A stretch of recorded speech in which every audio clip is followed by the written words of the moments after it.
Príjemné predpoludnie, alebo môžem už tak po našom? Milé žienky domáce, vitajte, dúfam, že áno. A verím rovnako, že aj predpoludnejšia kávička je pripravená a vy ste pripravené stráviť najbližších 20 minút s nami. Dnes to bude viac ako kuriózne, pretože sa zoznámime so ženským petangovým družstvom. Porozprávame o tom, aké kozmetické zákroky sú vhodné práve v tomto období. No a na záver kuriozitka vyslovená, pretože zistíme, ako sa jazdí dieťaťu v rikši. To je taký ten smiešný vozík, čo ťahá bicykel.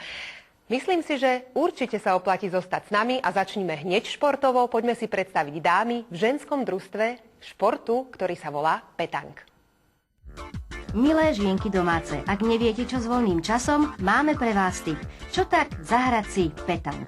Že neviete, čo to je a ani nepoznáte pravidlá? Hneď sa všetko dozviete, len vydržte. V Bratislave sme si dohodli rande s hráčkou a trénerkou petangu Jankou Lazarovou. Janka, ahoj. Ty si kapitánka národného reprezentačného týmu žien. Teraz pôjdeme na majstrovstvá sveta v Grenoble vo Francúzsku. A okrem toho som koučka reprezentačného týmu juniorov. Tak čo, takýto odborník môže byť? Dobre, tak poďme na to. Najprv trochu teórie. Petang vznikol vo Francúzsku a odtiaľ sa rozšíril do celej Európy. Slovenská federácia petangu vznikla v roku 1994. Oficiálne pôsobí na Slovensku 9 klubov, ale veľa je aj takých, ktorí to skúšajú len tak doma, na dvore či v záhrade, alebo na nejakom guľodrome blízko ich bydliska. Myslím, že petang teraz zaregistrováva taký boom. Je to taký niečo ako golf, ale keďže to není také finančne náročné, tak je to prístupné aj pre širokú verejnosť, pre hocikoho, aj pre žienky domáce.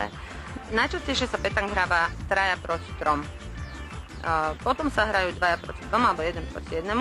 Keď máme tým 3 a 3 alebo 2 a 2, tak spolu jeden tým má 6 gúl. Čiže ak hrajú 3, tak každý má po 2 gule. Ak hrajú 2, tak každý má po 3 gule. Lebo spolu v jednom týme musí byť 6 gúl. A keď hrajú jednotlivci proti sebe, tak každý má 3 gule. Takže už sme zistili, že petang sa hrá s guľami.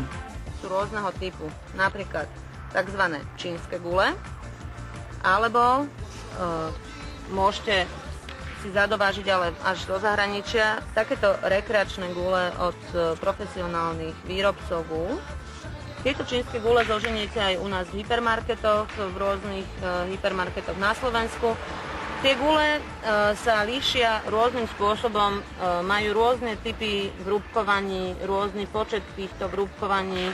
Jednak preto, aby sme si ich rozlíšili, keďže v tíme hrajú 3 ľudia väčšinou v jednom tíme, tak každý, aby poznal svoje gule, s ktorými hádže, tak ich má nejakým spôsobom označené.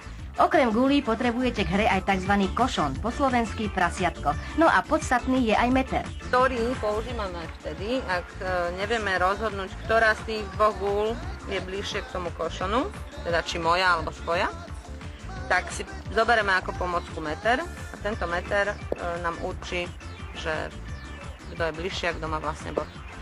Milé žienky domáce, teraz ideme na ihrisko. Najprv sa pekne rozcvičíme a potýkame si. Peknú hru ti prajem, toto je to dôležité. Na petangu si všetci týkajú, čiže keby sme si aj náhodou predtým netýkali, tak teraz si týkajme. Dobre, ahoj Janka. Dobre, ahoj. Dobre, takže meter si odložím a spravím kruh. To je ten kruh, z ktorého všetci hádžu. Potom sa hádže košom a hra sa začína. Podstatou petangu je, že musíte vždy dosiahnuť to, aby vaše gule boli ku košonu bližšie ako súperové. Tak, ako sa to podarilo v prvom kole Janke. Mám všetky 3 gule, 1, 2, 3 sú bližšie ako tvoja najbližšia. Čiže v tejto hre som získala ja 3 body. A tak pokúšam šťastie v ďalšom kole. Podarilo sa mi tentokrát umiestniť guľu tak blízko ku košonu, že sa mi zdá, že Janka nemá šancu. Ale mýlim sa.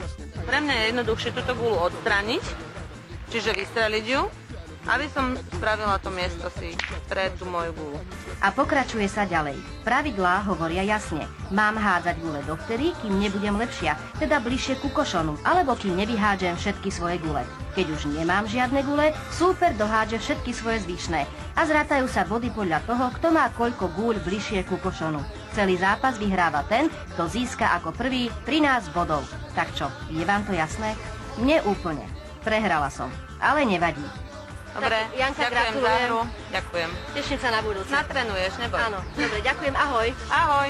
A Janka, rastú aj z tohto športu svaly? Tak určite trochu.